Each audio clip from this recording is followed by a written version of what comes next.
Wardah Tinamawa tegas tak mau dipoligami Ihsanul Fahmi dan Inara Rosli yang pun memilih kekeh dengan niatnya menceraikan pria yang sudah 7 tahun menikahinya tersebut.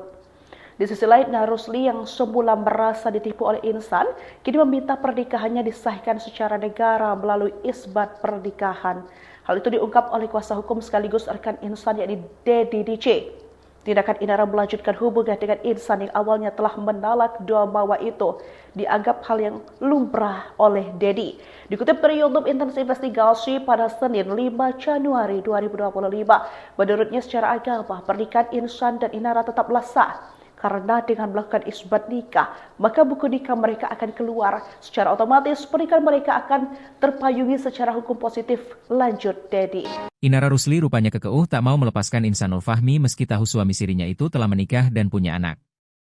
Hal itu terungkap pada konferensi pers yang dilakukan Inara bersama tim pengacaranya, Jumat, 28 November 2025. Menurut kuasa hukum, Inara Rusli pertama dikenalkan dengan Ihsan oleh inisial Aki yang merupakan rekan dari Wardah Tinamawa, sang istri sah.